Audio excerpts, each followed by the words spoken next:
Hi, I'm Kathy Davis from Momentum Software Solutions. This is the final video of the series for Exo Payroll for end of financial year. This video is the third of the series and is in conjunction with the other two videos that have been also made, one on fringe benefits tax and the other for reconciling your payroll. This video we're going to cover the ATO updates and also how to send your finalisation to the ATO once you've done all your reconciling. As there's been no budget released and won't be till October, there won't be any changes to your tax rates, though there will be some updates that will need to be done and will come through for HECS and other study and training support loans. The maximum super contribution base will need to be updated manually, and also the ETP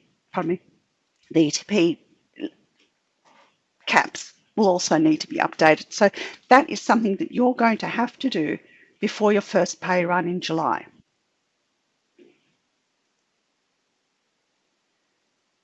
For end of financial year, you need to make sure you've checked your details of your employees, that you've done your updates for reportable fringe benefits tax. You've of course reconciled your pays, and then after that, send your finalisation submission to the ATO. Reportable fringe benefits tax. What you need to be mindful of is that, as we spoke before, that your pay period end date is 31st of March or earlier, and your physical pay date is also 31st of March or earlier. And remember not to send the pay to the ATO.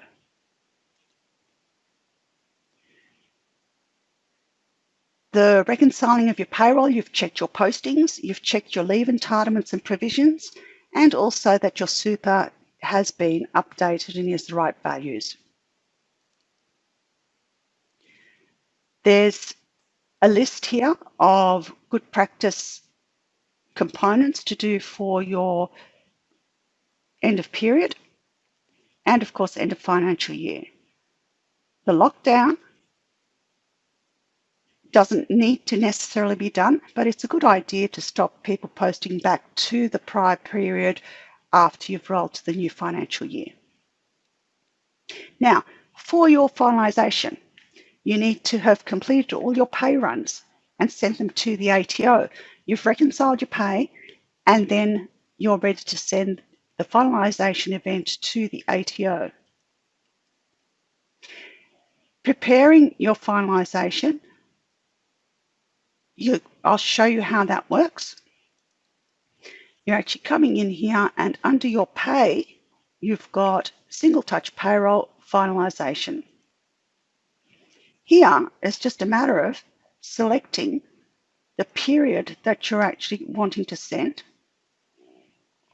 And at the moment, it's the current period. You don't have to send this till July. So if you've actually moved to the new period, you might actually be selecting previous.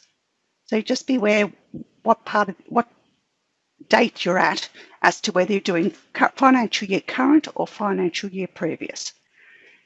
You've already got a pre-selected all to send, and then down the bottom, send to ATO. And this will sit on your list like your normal pay run submissions do as well. If by chance you need to do some corrections, then it's just a matter of coming back in here, making sure you've got the right financial year, and selecting whoever it is that you need to send an update for to the ATO. Sounds straightforward, and it is. So that's in a nutshell what you need to do. Right, and lockdown.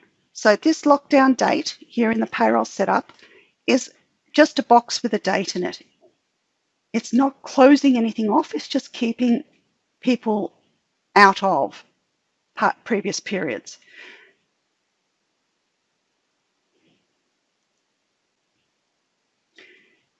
Important note from us as your software consultants, we do not offer advice.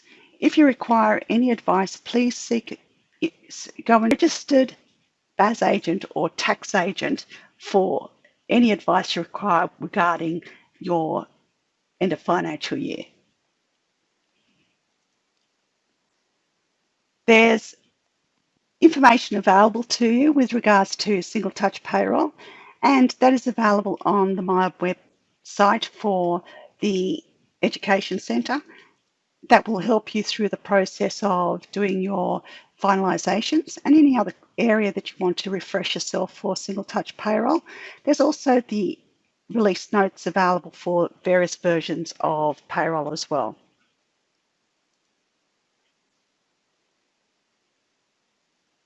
Here's the web addresses for also our knowledge base, where we put up various bits of information for Exo Business and also payroll, and a screenshot of the Education Centre for payroll. And as you can see, there's a section for white papers where there's a lot of good information there ready to look at. Plus, you've also got release notes. So that concludes this shorter video. If you have any questions, please don't hesitate to contact us in the office by phone or through our support email address, support@momentumss.com.au, and we'll be more than happy to assist.